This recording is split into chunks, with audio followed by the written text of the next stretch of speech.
এমন একটা সকাল আমাদের সবার জীবনে আসুক। সকালের প্রথম সূর্যোদয়কে সাক্ষী রেখেই কাঞ্চনজঙ্ঘার এই দৃশ্য দেখতে দেখতেই আমরা শুরু করছি আমাদের দার্জিলিং জার্নির এই গল্পটা। ভ্রমণ পিপাসু বাঙালির কাছে অন্যতম সেরা পছন্দের জায়গা হলো এই দার্জিলিং। আর এই দার্জিলিংয়ের পথে আমাদের জার্নিটা শুরু হয়েছিল নবদ্বীপ ধাম স্টেশন থেকে। রাত 8:19 কামরূপ এক্সপ্রেসকে সঙ্গী করেই শুরু হলো আমাদের উত্তরবঙ্গের এই সফর।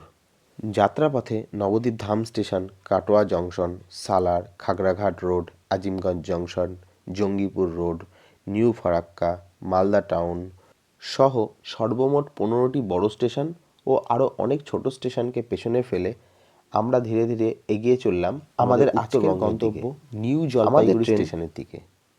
ভোর 5:50 আমরা পৌঁছে গেলাম এনজিপি স্টেশনে। এরপর দার্জিলিং যাওয়ার জন্য গাড়ি বুক করে নিলাম স্টেশনের বাইরে থেকে।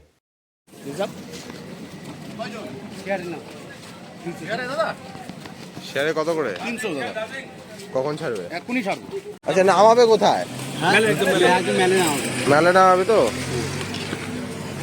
300 টাকা করে মেলের জন্য রাজি হলাম। আঁকাবাঁকা পথ ধরে প্রকৃতির এই অপূর্ব সৌন্দর্যকে উপভোগ করতে করতেই আমরা এগিয়ে চললাম দার্জিলিংয়ের দিকে। কখনো রৌদ্র ঝলমলে এই পাহাড়, আবার কখনো বা মেঘলাচ্ছন্ন, আবার কখনো বা কুয়াশার চাদরে মোড়া। এই খামখেয়ালি পরিবেশ, এই পাহাড় জানিয়ে দিল এইবার আমাদের গায়ে কিছু শীতবস্ত্রের দরকার।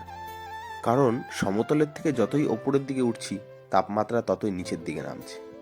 এরপরে একে একে কার্শিয়াং স্টেশন ও ঘুম স্টেশনকে অতিক্রম করে আমরা এগিয়ে চললাম আমাদের আজকের শেষ গন্তব্য ম্যাল রোডের উদ্দেশ্যে। দার্জিলিংয়ের মাটিতে পা দেওয়ার পর এই কয়েকজন ওয়েলকাম করলো আমাদের। আর এই ছিল আগামী দুদিনের জন্য আমাদের দার্জিলিং শহরের ঠিকানা, হোটেল হিল কুইন। আর আমাদের রুম থেকে দার্জিলিং শহরের ভিউটা ঠিক কেমন ছিল তোমরা নিজেরাই একবার দেখে নাও। সারা রাতের প্রচণ্ড শীত আর কুয়াশার দাপট যে কতটা ছিল তা এই কাঁচের মধ্যে জমে থাকা শিশির বিন্দু থেকে ভালোই বোঝা যাচ্ছে। আর আমাদের রুম থেকে কাঞ্চনজঙ্ঘার ভিউটা ছিল একদমই স্পষ্ট। মোবাইল ফোনের ক্যামেরায় পুরোপুরি না বোঝা গেলেও নিজের চোখে দেখার এই অনুভূতিটা ছিল একদমই মনোমুগ্ধকর। তার সাথে ছিল দার্জিলিং শহরের এই ভিউ। পাহাড়ে আসার আনন্দ আর নেশা এতটাই ছিল যে সারা রাতের ট্রেন জার্নির শেষে এতটা পথ গাড়িতে আসার পরেও একটুও ক্লান্তি অনুভব না করে জাস্ট দুপুরের লাঞ্চটা কমপ্লিট করেই আমরা বেরিয়ে পড়েছিলাম আমাদের আজকের প্রথম ভিজিট স্পট ম্যাল রোডের উদ্দেশ্যে। আর এই ম্যাল রোডে আসার পরেই আমরা দেখলাম একজন আর্টিস্ট তার নিপুণ শিল্পকলাকে এখানে ফুটিয়ে তুলছে।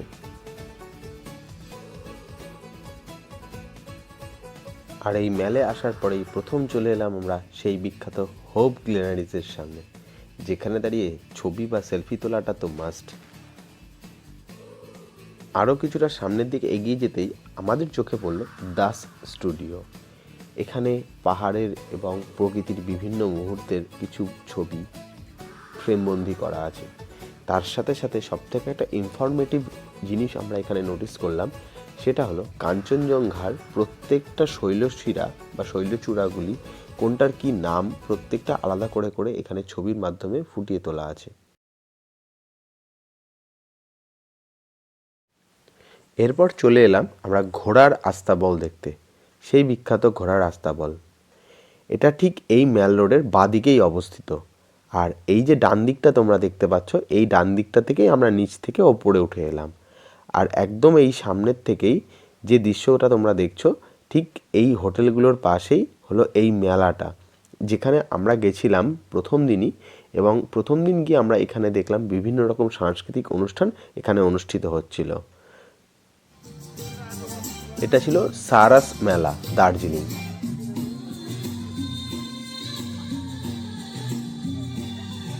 এই মেলাতে পশ্চিমবঙ্গের প্রায় সব জেলা থেকেই কিছু না কিছু আইটেম, যেমন হস্তশিল্পের বিভিন্ন রকম জিনিস, ঘর সাজানোর জিনিস নিয়ে প্রতিটা জেলা থেকেই এখানে স্টল সাজিয়ে নিয়ে এসেছিল। আর এই হলো সেই বিখ্যাত আই লাভ দার্জিলিং। এখানে দাঁড়িয়ে ছবি তোলা তো অবশ্যই প্রয়োজন। এরপর আমরা এই মেলার স্পট থেকে খানিকটা পেছন দিকে নিচের দিকে নেমে গেলাম। এই বাদিকটা ছিল সেই মেলার স্পট, আর ডান দিকে ছিল হচ্ছে ভানু ভবন। ভানু ভবন দেখে আমরা চলে গেলাম এখানকার ওয়াও মোমো স্টোরে, সেখানকার স্পেশাল মোমো টেস্ট করার জন্য। এখানকার মোমো খাওয়ার পর আমরা এখানকার লোকাল স্ট্রিট ফুডগুলো ট্রাই করতে গেলাম, যেগুলো এখন বর্তমানে এই মেলার অংশ যেটা ম্যাল রোড, সেই ম্যাল রোড থেকে অনেকটা নিচের দিকে চক বাজার বলে একটা জায়গা, সেখানে অবস্থিত। 20 रुपीज चिकन मोमो।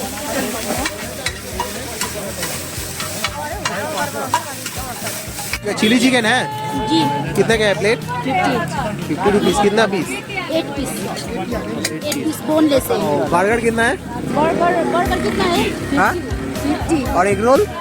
एक roll egg roll egg roll दे दीजिए।